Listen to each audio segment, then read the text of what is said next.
Was quite a hard question to answer. Simply in that I can only speak from my own experience. I can't speak for all black people or people of color or black men or whatever. I speak as myself, Andrew, northern, mixed race, black man of 35, middle class with quite a lot of class privilege, and I'm an academic, etc. So I can't speak for black people generally. I can speak for myself.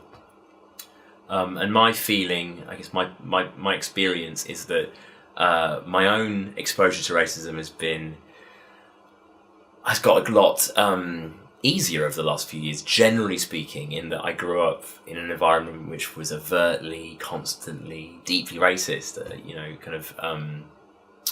The northwest of England in the 80s and 90s.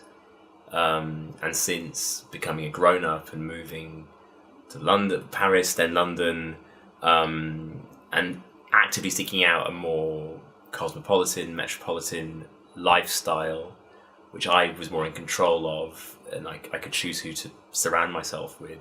My experiences of racism have got fewer and fewer. I live in Tottenham.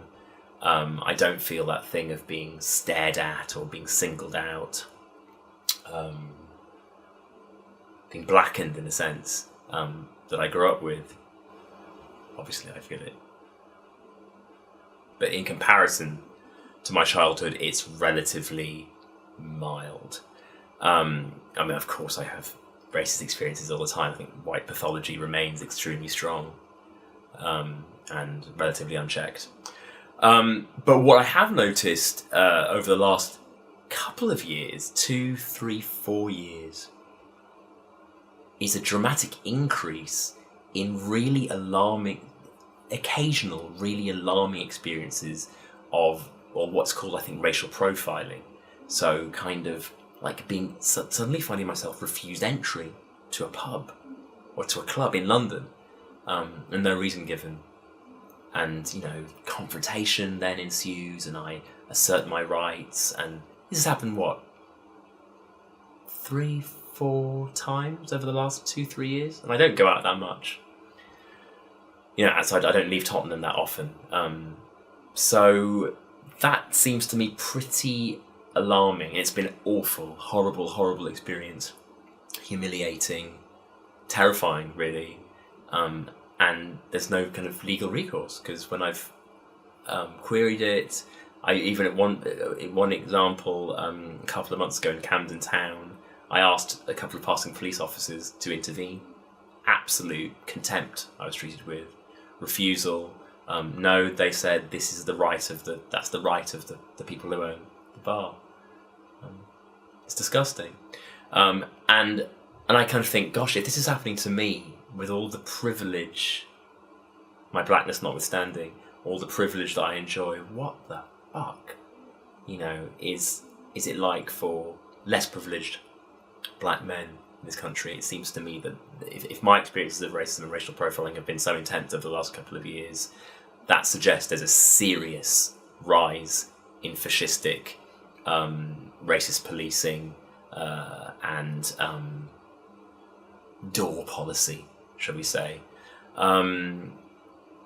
It's a horrible feeling. It's a very disempowering feeling. It's a humiliating feeling. And the fact that people rioted about it, and they didn't just riot about that, they rioted more specifically about the murder of a black man in Tottenham 2 years ago. That's not something which people should be surprised about.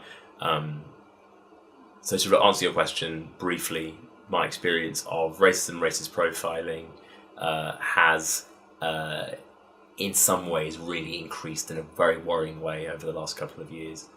And I see that as symptomatic of a general trend towards xenophobia. It's weird to say xenophobia because obviously I'm not foreign, but in some situations I'm apparently perceived as foreign.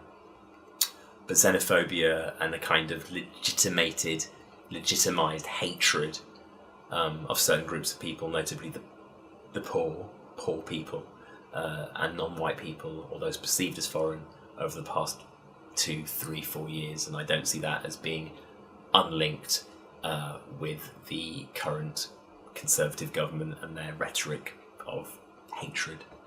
It's something which should be resisted, should be fought,